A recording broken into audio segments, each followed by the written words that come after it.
Hebrews 1:1. In many stages and in many ways in time past, God, having spoken to the fathers by means of the prophet, during these end of days spoke to us by means of his Son, whom he appointed heir of all things. So in times past, God spoke to us through the prophets, just as in this time he's speaking through Jesus. And so let's see an example of him speaking through the prophets. Jeremiah 36. And it came to pass in the 4th year of Jehoiakim the son of Josiah, king of Judah, that this word came to Jeremiah from Yahweh. So him speaking in times past through the prophets. So take a writing scroll of a book and write in it all the words I have spoken to you against Israel and against Judah and against all the nations from the day I spoke to you, from the days of Josiah until this day. It might be that the house of Judah will hear all the calamity that I planned to bring on them, so that every man might return from his evil way, in order that I might forgive their iniquity and their sin. Then Jeremiah called Baruch, the son of Neriah, and Baruch wrote from the mouth of Jeremiah all the words of Yahweh that he had spoken to him on a writing scroll of a book. So all the words that came out of the mouth of Jeremiah were the words of Yahweh that were given to him.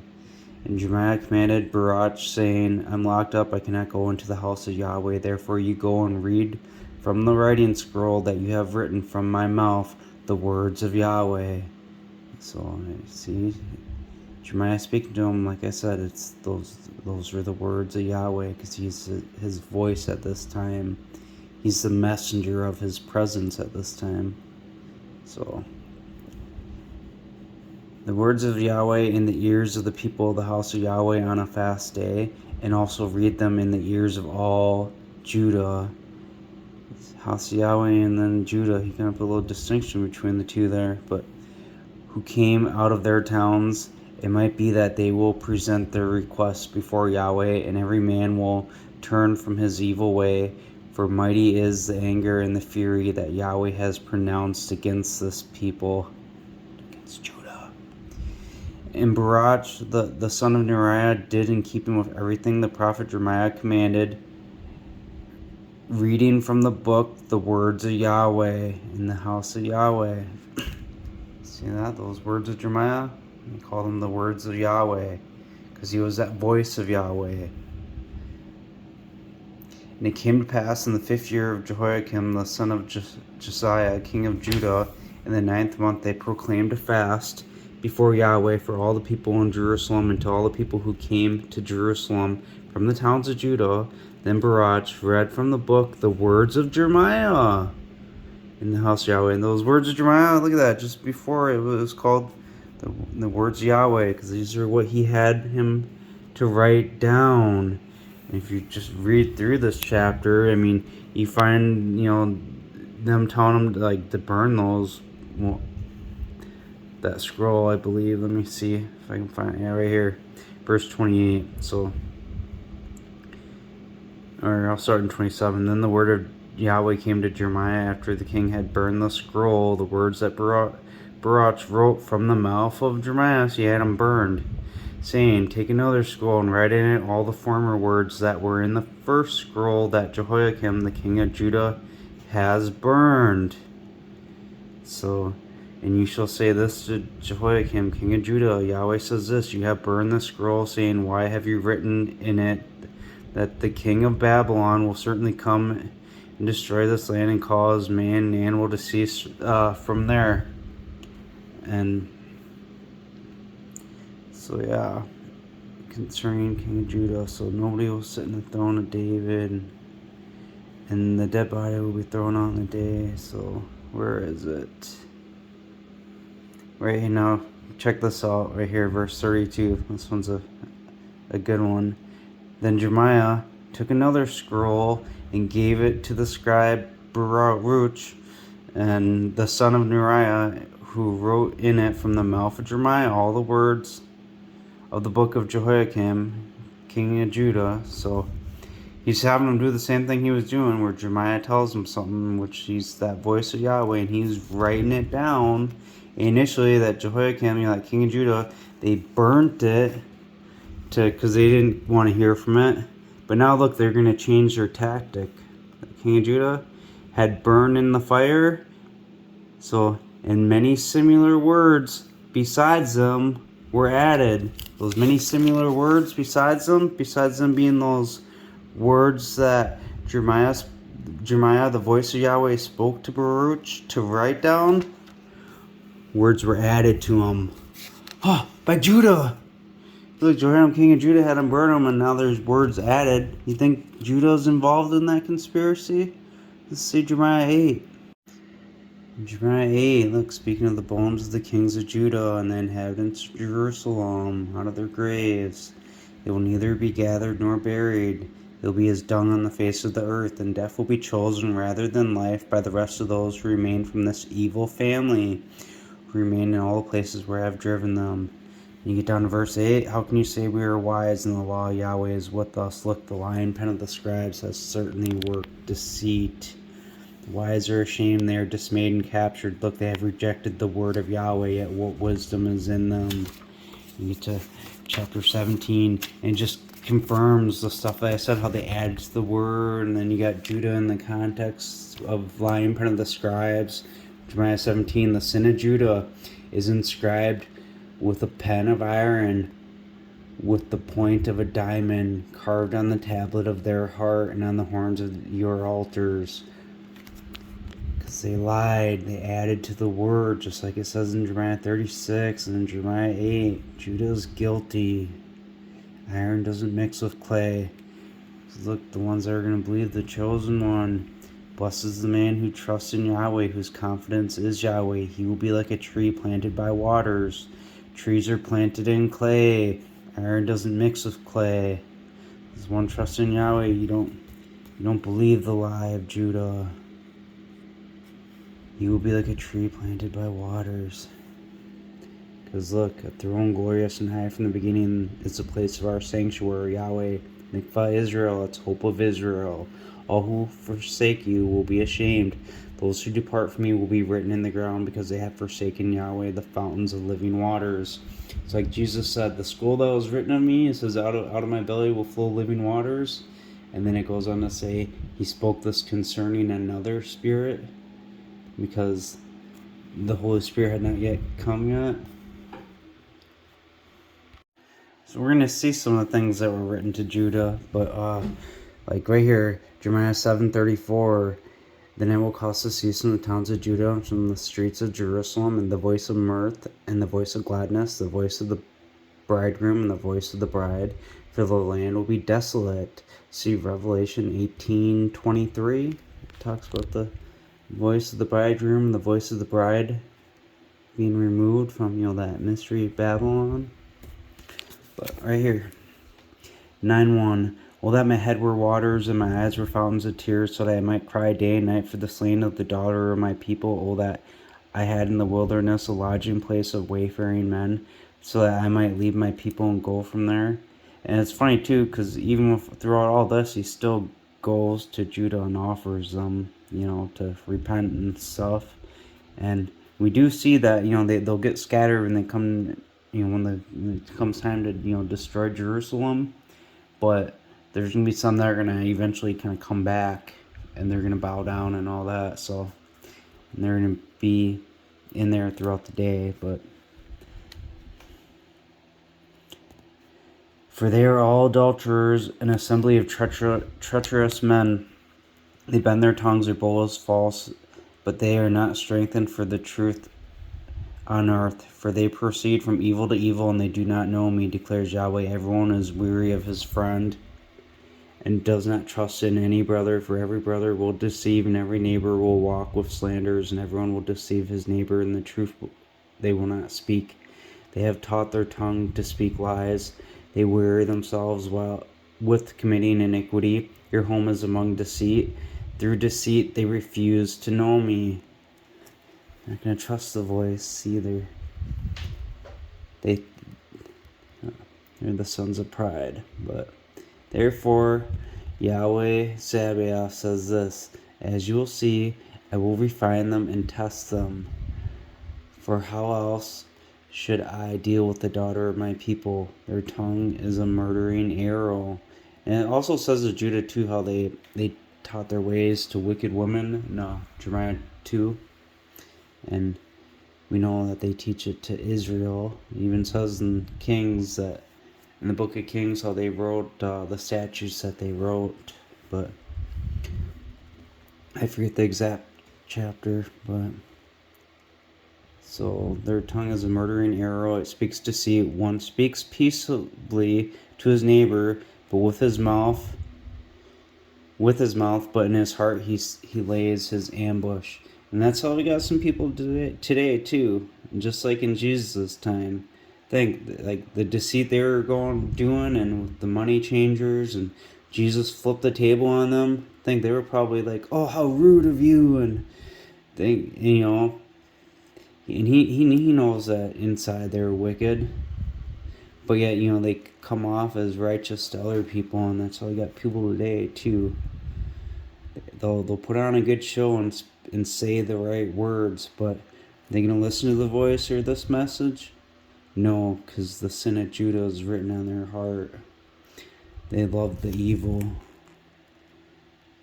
Shall I not punish them for these things, declares Yahweh? Shall my heart not be avenged on such a nation as this? For the mountains I will take up weeping and wailing and lamentation, and for the pastures of the wilderness, because they are burned up so that nobody can pass through, nor can they hear the voice of cattle. Both the birds of the skies and the animals have fled, they are gone. And I will make Jerusalem a heap of ruins, a den of jackals. And the towns of Judah I will make a desolation without inhabitant. What's Jesus say in Matthew 23? Jerusalem, Jerusalem, killing the prophets, and how I long to gather you like a chick gathers the birds under her wings, and your house is left desolate. Jerusalem and Judah. Who is the wise man who might understand this, and to whom has the mouth of Yahweh spoken that, so that he might declare it? It's just like in Jeremiah 50. Jeremiah 50:44, as you will see, he will come like a lion from the swelling of the Jordan to the habitation of the strong, but I will make them run suddenly from it. Who is this chosen man I can appoint over her? And who is like me? And who will summon me? And who is that ruler who will stand before me? See that? And they've run away this time, and if you go in chapter 49, he runs away the first time. But he also, it mentions in verse 22, he will come up and fly like an eagle and spread his wings. So, and in that day, but here it goes. And who is the chosen man? Verse 19 of chapter 49. Who is the chosen man I can appoint over the pasturage, and who is like me, and who will summon me, and who is that shepherd who will stand before me? Because he's going to die. He's going to be resurrected and fly up to heaven with those eagle wings. So you see how it's pretty similar here. Who is that wise man? Think who is that chosen man who's going to understand this? So he's going to stand before them. He's going to shepherd. So yeah, he knows this stuff. And to whom the mouth of Yahweh spoken so that he might declare it. You're going to hear these truths. Why the land perishes, burned away like a wilderness, so that nobody passes through. And Yahweh said, because they have forsaken my law, and that I have set before them, and they have not obeyed my voice, nor walked in it. See, and it's like it says in Amos, there's a famine for hearing the word of Yahweh, because that prophet that's going to be there, his voice, they don't listen to it. He's even said right here, that's that famine of hearing the word. And if you continued reading in Amos and you got to chapter 9, it talks about the tent of David being destroyed. And we read about tents too, if we get into chapter 10 of Jeremiah. For look, my tent is ruined and all my cords are broken, so no one to set up my curtains. The shepherds have become brutish. Hear now, the voice of rumor has come, and a mighty commotion out of the north country. And I believe he comes out of the north too when when he returns. And the kings from he brings together the kings from the extremities of the sky. I think that was in chapter 52 of Jeremiah when he makes them run away. So to make the towns of Judah desolate and a den of jackals. So this is all interconnected. So, but they walked out of this after the stubbornness of their heart, and after Balaam, which their fathers taught them. See, their fathers taught them that lie with Judah, because they added to the scriptures, and that's how, with the iron pen, the sin of Judah is written on their hearts. And they hear the truth about it, and they stay in their stubbornness, and you know what? They will perish. If you continue on, thinking, oh, Jesus, the Lion of the tribe of Judah. I've already proven it in my video series. It's from the house of Joseph. King David is the tribe of Ephraim. Better believe it or perish. Because the ones that are stuck on Judah, when all the deception goes down, they're not going to know about the second one. They're going to fight against the Christ, against the voice spoken of here. And they will perish.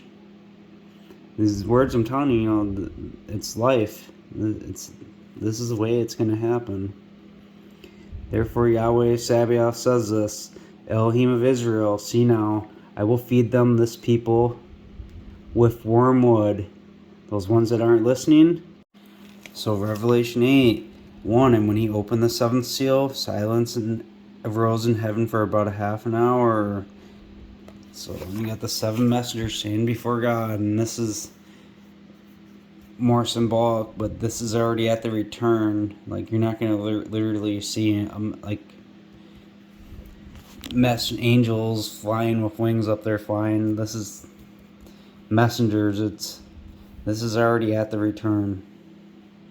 So, and a third of the angels sounded the trumpet, and an immense star, burning like a lamp, fell out of the sky, and it fell on a third of the rivers, and on the fountains of waters. And the name of the star is called Wormwood, and a third of the water became wormwood, and many men died from the waters because they have been made bitter. So these are ones that aren't going to listen to the voice of Yahweh, and it's going to happen to them, just like in Jeremiah. Back in Jeremiah 9, so they didn't listen to the voice, and that's when that's going to happen at the return then. See now, if I will feed them, this people, wormwood, and give them water of gall to drink, and I will scatter them among the nations. Like I was talking about, when he returns, they scatter.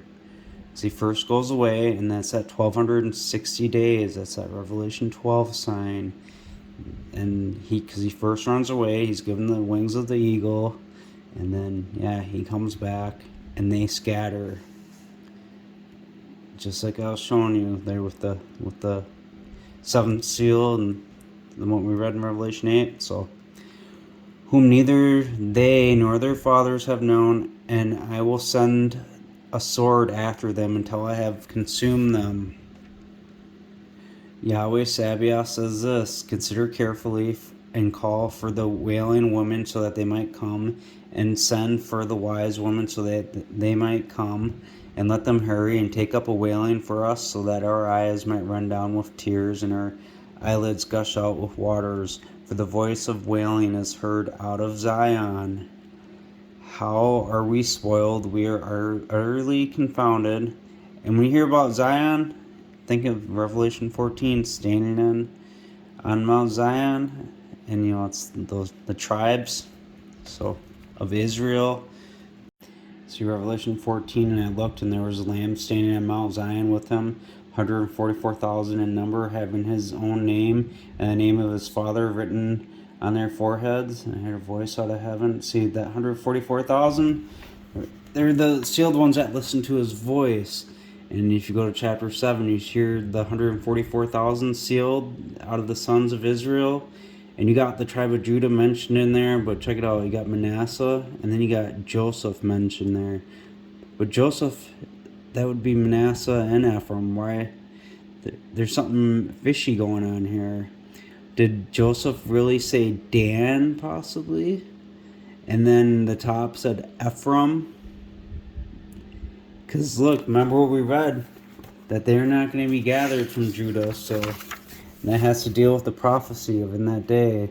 Look, they will be as dung on the face of the earth, and death will be chosen rather than life, all who remain of this evil family. Which in context is speaking of Judah. So here we are out of Zion. So we are utterly confounded because we have forsaken the land, because our places of habitation have thrown us out. Yet hear the word of Yahweh, you women. Listen to his voice, because there's going to be a famine of hearing it, but there's going to be people that do hear it and believe. And let your ear receive the word of his mouth. And teach your daughters wailing, and everyone teach their neighbors lamentation. Think of the book of Lamentation. Lamentations 4:20. The breath of our nostrils, the anointed of Yahweh, was captured in their pits. Of him we said, in his shadow we will live among the nations. Just a reminder what Jesus told you about when asked about the end of the age. He mentions when you see the abomination of desolation spoken through the prophet Daniel, and so he points you to Daniel to remember that in the last days. The book of Daniel mentions about an anointed man, just like we read in Lamentations just before this about the anointed of Yahweh. And another thing he says here, lightning comes from the east, flashes as far as the west, so will be the magisterial presence of the Son of Man. For wherever there might be a carcass, there the eagles will be assembled. Look that word up. Speaking of that prophecy from Jeremiah, that sign of the Son of Man, he's going to be darting through the sky. Read Nahum 2:1-4 speaks of it. And a lot of translations put they will gleam like torches and dart like lightning. But at the beginning it mentions how he who scatters. So it's speaking about that Son of Man, because he will gleam like torches and dart like lightning. The leader of the military. And here's what else it says. But know this, if the master of the house had intuitively known in which watch the thief was coming, he would have been on guard and not allowed his house to be broken into. And it says how he'll be made ruler of the head of his household and all that. But let's get back here. So here we were. Teach your neighbor lamentation from Jeremiah 9. For death has come into our windows. Look at that thief coming in. It has entered into our palaces to cut off the infant from outside and the young men from the squares. The infant, that child waiting to be born and then killed. And so, Revelation 12. Proclaim that Yahweh says this, even the carcasses of men will fall like dung on the open field. Look, dung on the open field. What we read here about Judah, the bones of the kings of Judah. And it says, then you get to verse 3 in chapter 8, and verse 2, just before verse 3. They will neither be gathered nor buried. They will be as dung on the face of the earth. And death will be chosen rather than life, who all who remain of this evil family. Speaking of Judah. So bam, dung on the face of the earth. So look, dung on the open field. And like the fallen grain after the reaper, and nobody will gather. And it just says nobody would be gathered of them of here. And so speaking of Judah. And think that fallen grain just reminds you of Jesus again. John 12:23. But Jesus answered them, saying, the hour has come for the Son of Man to be glorified. Truly, truly, I say to you, unless a grain of wheat fallen into the ground should die, it remains alone. But if it should die, it bears much fruit. He who loves his life will lose it, and he who loves less his life in this world will preserve it into eonian life. The world is going to be against you for this message too, because they're not going to want to say what I'm telling here, because they got that Judah sin on their hearts. They got a following. They got pride. They don't want to humble themselves and be thought of less by men. Cowards. They need to grow up and be men. Stand up for the truth. But so right here, back in chapter 9, verse 23, Yahweh says this, Let the wise man not magnify his wisdom, nor the eminent man magnify his might, nor the rich man magnify his riches, but let him who boasts boast in this, that he understands and knows me, that I am Yahweh who executes loving kindness, right justice, and righteousness in the land, for in these things I delight, declares Yahweh. So you boast is in knowing the voice of Yahweh and in him. Because it's the same thing like with Jesus. You have Jesus, you have the Father. You have this voice, this coming one, the Ephraim. You have Jesus and you have the Father. You need to obey the voice or perish.